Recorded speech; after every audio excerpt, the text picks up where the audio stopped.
Imagine se um anjo se apresentasse para nós. Nós não conseguiríamos permanecer de pé.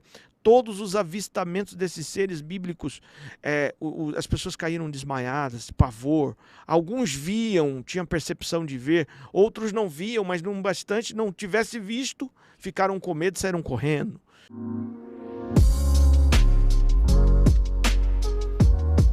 Então, por isso que eu falo, a Bíblia não é uma decoreba, igual decorar uma fórmula física ou matemática, é interpretação de texto e estudos profundos e de coisas intangíveis, inclusive, coisas que é a maravilhosa frase do americano, é o jornal de amanhã.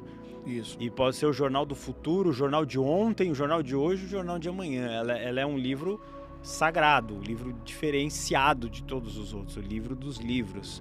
Então temos que beber de várias fontes para entender o que está sendo falado nesse livro. Exatamente. Sem o olhar religioso, que aí ele vai enrijecer essa beleza toda dessas palavras. Até porque a gente tem muito quadros que foram pintados ao longo dos períodos, dos tempos, acerca de assuntos complexos que a Bíblia trata, como é o caso de hoje, que nós vamos falar justamente dessa questão, alienígenas, extraterrestres, OVNIs, todo esse contexto ufológico que se apresenta hoje. Você olha para a Bíblia e você vê o seguinte: quando a Bíblia trata de anjos, por exemplo, a Bíblia fala lá de anjos. Qual que é a ideia de anjo que se tem, que foi pintado ao longo do tempo? É aquele ser que tem uma auréola, geralmente ele é bem assim, europeu, né? Claro, dos olhos azuis, cabelo enrolado, loiro, ok? Com duas asinhas, tocando harpa, e eles não são tão amáveis como se apresentam. Então, toda aquela ideia que foi apresentada para nós de anjo, ele não necessariamente seja daquela forma. Até porque você não encontra a Bíblia falando deles dessa forma. Não é? A Bíblia, quando fala dos seres que foram criados, quando Deus criou céus, né, e o exército dos céus, ele chama de exército dos céus, ou seja, quando Deus criou com hierarquias, né, criou esses seres, vamos chamar angelicais. Quando você vai para o assunto, né, de angelologia, você vai ver que eles são para a guerra, né, são destruidores. Um anjo só, a Bíblia registra, que desceu no acampamento dos sírios e matou em uma noite 185 mil homens de guerra. Um anjo. Foi tão bonzinho quanto pintavam o angelical. Exato. E qual a ideia que a gente tem? Quando a gente olha para esse assunto, sim, já dá deixando a questão religiosa de lado um pouquinho. Não que eles não tanjam a religião, ok? Mas deixando um pouquinho de lado, você começa a pensar o seguinte: peraí, eles não precisamente tinham asas como de um pássaro, que é essa a ideia que se tem. Sim. E essas asas poderiam ser diferentes. Né? Alguns deles, quando tiveram profetas, sacerdotes ou reis de Israel, quando tiveram contato no período do Antigo Testamento com esses seres, os caras desmaiavam de medo. Então, que tipo é?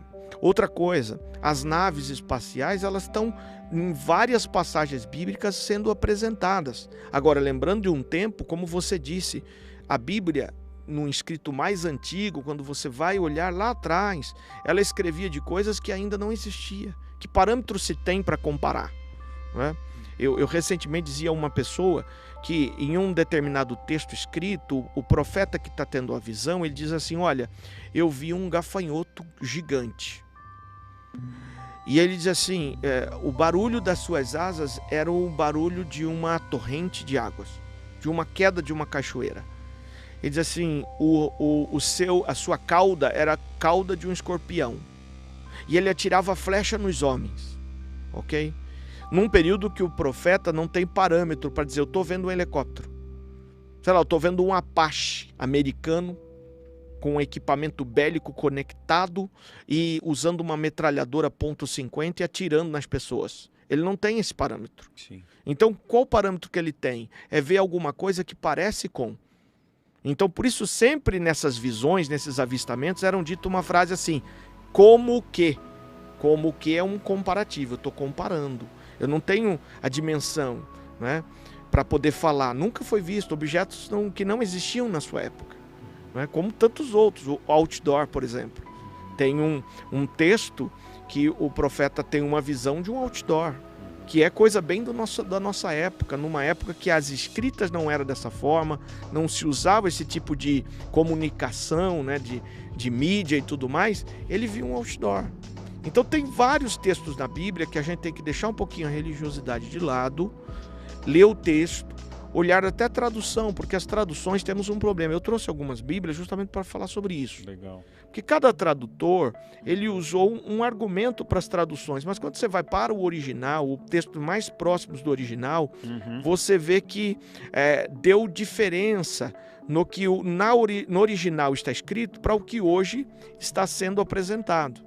Esse é o contexto, né? Se você volta para o original, você fala, peraí, não é isso que o texto está dizendo. Eu tenho uma dificuldade com esse texto justamente porque o original apresenta de maneira diferente. Então, isso que é importante, é entender o que é a Bíblia, entender que ela teve várias traduções para várias religiões. Só aqui você já está com diferentes Bíblias, e olha Sim. que devem ter outras infinitas. Eu né? tenho uma pequena coleção hoje de 43 Bíblias e traduções diferentes. Olha só que cada uma deve estar falando, assim, de uma certa forma, a mesma coisa, mas cada uma... E uma vírgula muda tudo. Muda. Você falou dos anjos, eu achei bem legal que você já mostrou uma vertente violenta dos anjos, com a qual a gente não está acostumado. Que todo mundo pensa naquilo, um menino loirinho tocando harpa, bonzinho, vai me salvar, então tem tudo isso. Eles chegam a falar de alguma tipo de alien, assim, na Bíblia, alguma coisa, ou não? Fica uma coisa mais esparsa, assim? Não, tem muita coisa escrita. Inclusive, a capa do livro é interessante, porque ele traz aí a figura, né, como a cabeça de um leão, certo? Isso. Né? Siriano aqui. Um leonino aí, né? E uma das aparições retrata justamente isso. Como eu disse, né? O próprio profeta ele não tinha parâmetros para dizer. Então nós estamos falando de um período onde o profeta ele vai dizer, olha, eu vi com a sua cabeça, o corpo é humanoide, mas a sua cabeça é como de um leão. Em outro momento diz a sua cabeça é como uma águia voando no céu. Ou seja, não é só uma águia quando ela está voando no céu. A sua cabeça é como a cabeça de um boi. Então a gente tem ali, né, diversos traços que são retratados. Agora é claro, a gente precisa observar isso sempre sabendo não separar, porque não tem como separar. Eu acredito num projeto divino, magno de Deus, por isso eu creio a Terra como um planeta berçário para um projeto específico de Deus só com os seres humanos, né?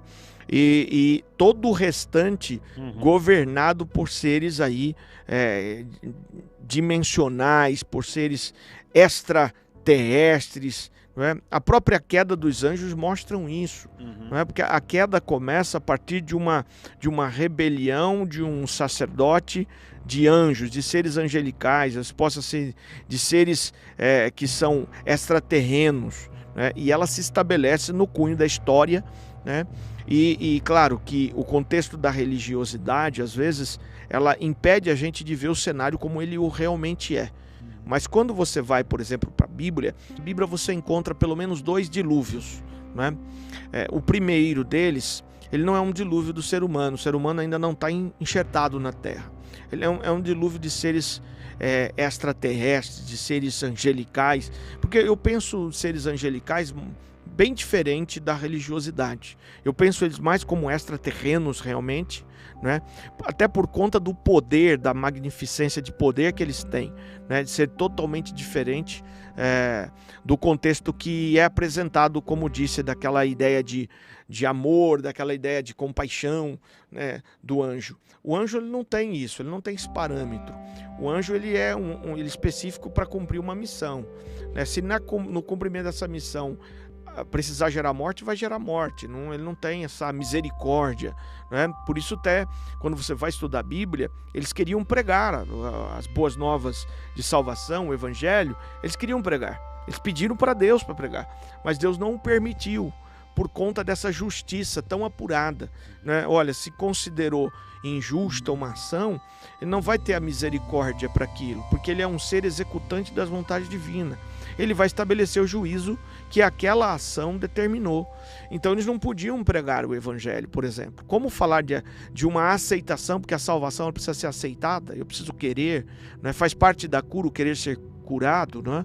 Então, eu preciso aceitar aquilo. Imagine um anjo pregando, dizendo, olha, você precisa, seu real estado de vida precisa ser mudado, né? Ah, não quero, eu tenho livre-arbítrio, posso tomar minhas próprias decisões, não quero. O anjo, ele executaria a missão que ele foi determinada. Qual seria? Se eu, morte, se compreende? Então não tem esse parâmetro. E claro, quando a gente olha para esses contextos galacticais, se assim posso dizer, dimensionais, esses seres, eles estão para uma outra dimensão que não é a nossa dimensão. Por isso que muitas vezes o que a gente vê são frações, né? Imagine se um anjo se apresentasse para nós não conseguiríamos permanecer de pé. Todos os avistamentos desses seres bíblicos, as pessoas caíram desmaiadas, pavor. Alguns viam, tinham percepção de ver, outros não viam, mas não bastante, não tivesse visto, ficaram com medo e saíram correndo, né? Então tudo isso são seres que não são apresentados exatamente como são muitas vezes na religiosidade. Nesse bate-papo a gente vai falando conteúdo e vai ficando lacunas, né? E depois, claro, se a pessoa buscar nos nossos canais, vai encontrar mais profundezas de alguns assuntos que nós falamos.